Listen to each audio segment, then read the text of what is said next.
24 November madaxweynaha Puntland ayaa xilka qaadis ku sameeyay agaasimihii hay'adda BSF oo dhif iyo naadir ay ahayd in la ogaado xilliyada la kala bedelay hoggaankeeda iyo cidda hoggaamisaba waxa la magacaabay agaasimo cusub taasi waxa ay kaliftay inay kiciso xiisad cabsi laga qabo inay weli dagaal iyo isku dhac saabto isimada gobolka bari 6 kamid ah ayaa soo saaray shalay go'aan ka hor ay qoordhiibasho ka heleen labada dhinac ee hoggaanka xilka laga qaaday ee BSF iyo xukuumadda Puntland waxaana la xaqiijiyay in labada dhinacba ay ku qanacsanaayeen go'aanka isimada ka imaanaya shanta qodob ee isimada Puntland ay ka soo saareen xiisadii ka taagnay isbeddelka ciidanka BSF waxay ahayd mid si weyn dadku ay u faaleeyeen qodobada ugu horeeya akhrin ahaan qodobka koobaad waa ay kaga farxiyeen madaxweyne Dani waxa ay meesha ka saareen in Maxamuud Cismaan Diyaano uu yahay qofka sii haynaya xarunta hay'adda BSF waxay amreen in la aqbalo oo ay sharci tahay wareegtada madaxweynaha dood iyo muranno uusan ka furnayn laakiin qodobka labaad ee isimada ay dhigaya in hubka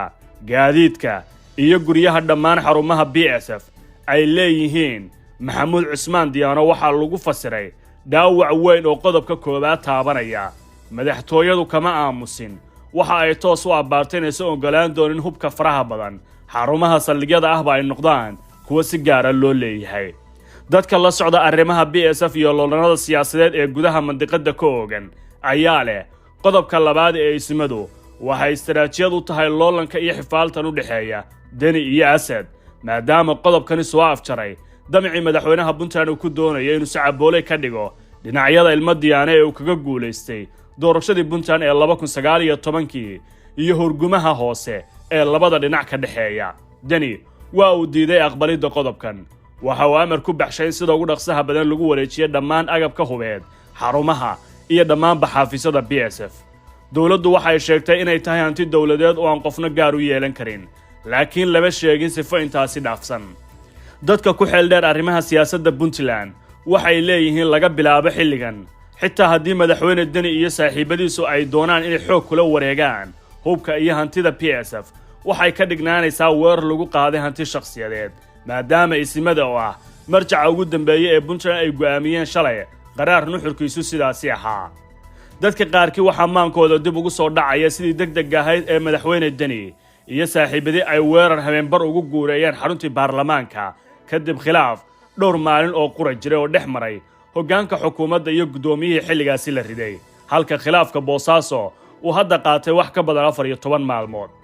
inkasta oo go'aanka isimadu soo baxay madaxtooyaduna diiday jihada la aadayo hadda dad badan ayaa walwal ka qaba inay suureeyaan xukuumadda dhibaato weyn ayay ku tahay inay wajahdo dagaal toos ah oo xarumahan ay ku qabsato waxa laga cabsi qabaa inuu noqdo waxaan si fudud loo soo afjari karin marka laga hadlayo geedi socod hoosaadka qabiilaysan ee mantiqada qayb ka mid ah bulshadu waxay u arkaan go'aanka isimadu soo saareen inuusan wax badan ka duwanayn mid si cad u qeexaya jihada la aadayo jawaabta xukuumadduna ay sii cadaysaba oo sheegtay in sharaynta sharciga ay ilaalinayso dadka ku dhow isimada soo saaray go'aamadan waxay ugu qiil sameynayaan inay waafaqsan tahay hab nololeedka ka jira mandiqada Puntland maadaama qabaa'ilka intooda badan ay haystaan hubkooda dawladuna ay la isticmaasho tusaalooyinka muuqda ee la adeegsanaya waxa ka mid ah saraakiisha iyo ciidanka ay dawladdu u dirtay Boosaaso ee hogaaminayaan Caagadeyste Noorshire iyo Jimcaale Takar in laba ka mid ah waa saraakiil dawladda ka tirsan midna hadda ayuu ku cusub yahay ha yeeshee gacanta ayay ku hayaan ciidan qabiilaysan marka dhabta si hoose loo dago si la mid ah tan inta badan saraakiisha safka hore ee Puntland ayaa hubkoodu waxa uu leeyahay sumad qabiil iyo lahaansho shakhsiyeysan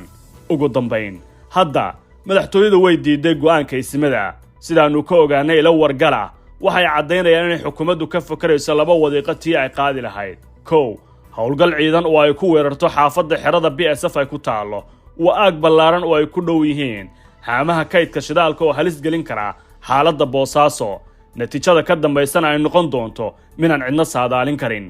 laba sii wadida inay dhaqaale u adeegsato gudaha BSF oo ay kala furfurto ciidamada wali ku jira xarunta oo ay woodeeda dhan isugu geyso sidii taas ay taabagal uga dhigi lahayd iyana waqti kale oo dheeraad ah ayay uga baahan tahay iyo dhaqaale labadan qodobba ugu dambeyn xukuumaddu haddii ay qaadato kan koobaad waxa uu ka dhignaan doonaa mid aan weli jawaab cad loo haynin ilaa iyo waqtiga uu qaadan doono shirkadda Somnet Export ee ku taal dalka India waxay ku soo dejinaysaa khamiisyada, shaararka iyo saraawiisha, kabaha, isberbarka bajaajyada, dawooyinka. Wixii faahfaahin kala xiriir nambarada shaashada kaaga muuqda. Ma jeceshahay inaad barato Qur'aanka Kariimka ah iyo culumta shariicada? Ugu kaalay markaska Nuurayn Online oo baro adigoo gurigaaga jooga Qur'aanka, higaada iyo culumta kale Islaamka. Wixii faahfaahin kala xiriir nambarada shaashada kaaga muuqda.